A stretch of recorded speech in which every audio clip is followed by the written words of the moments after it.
नमस्कार. बेसिक झाला, ॲडव्हान्स झाला, सायकोथेरपी झाला. आता पुढला कोर्स आपल्या सगळ्यांसाठी घेऊन येतोय, तो म्हणजे सायकिक सेल्फ डिफेन्स. आता 3 शब्द ह्याच्यामध्ये येतात. एक सायकिक म्हणजे सायको थोडक्यात आणि सेल्फ डिफेन्स कशापासून करायचा आहे? तर अनेक प्रकारचा मत्सर, अनेक प्रकारचा द्वेष, अनेक प्रकारचे ताणतणाव हे आसपासच्या वातावरणात खूप मोठ्या प्रमाणात उपलब्ध असतात.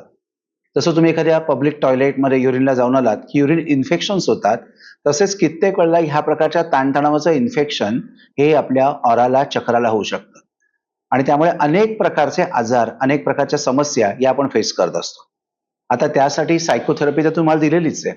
पण तरी सुद्धा सायकोथेरपी दिल्यानंतर सुद्धा किती वेळा सायकोथेरपी घेणार?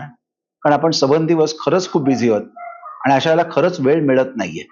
मग काय करता येऊ शकेल या सगळ्यामधनं? तर सायकिक सेल्फ डिफेन्सचा कोर्स आपण करू शकतो. आता हा कोर्स कशासाठी करायचा? तर पहिलं आपल्या आसपासच्या लोकांचा ताणतणाव आपल्याला अफेक्ट करू नये म्हणून. दुसरं, कित्येक वेळेला आपलं घर, आपलं ऑफिस हे प्रचंड ताणतणावाने भरलेलं असतं.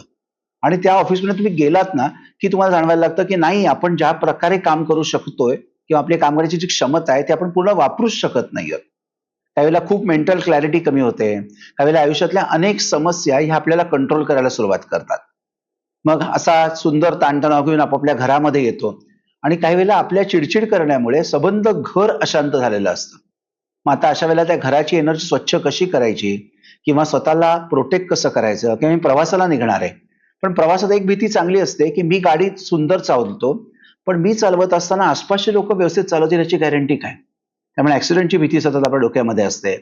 तर अशा अनेक भीतींसाठी एक फॅन्टास्टिक सोल्युशन सायकिक सेल्फ डिफेन्समध्ये तिकडे तुम्हाला दिलेलं आहे. मग अशाला तुमची गाडी किंवा तुम्ही लांबच्या प्रवासाला चाललाय तर तुमचं घर हे पूर्णपणे प्रोटेक्ट कसं करायचं?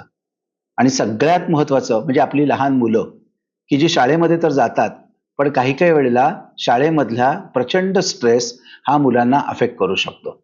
आता हा स्ट्रेस कोण कोण देतं? तर स्ट्रेसचा पहिला सोर्स आपल्याला सगळ्यांना बघायला मिळतो, तो म्हणजे पालक आणि दुसरा म्हणजे शिक्षक. आता ह्याच्यामधून जर आपलं मूल अफेक्ट झालं, तर काही वर्षानंतर ते मूल असं मानायला लागतं, की मला एखादी गोष्ट येणारच नाही, मला एखादी गोष्ट जमणारच नाही आणि मग त्याला ती गोष्ट करायला खूप अवघड होऊन जाते. अल्टिमेटली आपण सफरर असतो. म्हणून खरं स्वतःला वाचवायचं असेल ना, तर मास्टरांचं हे संशोधन खूप वापरा. Psychic self defence course. जरूर भेटूया. धन्यवाद.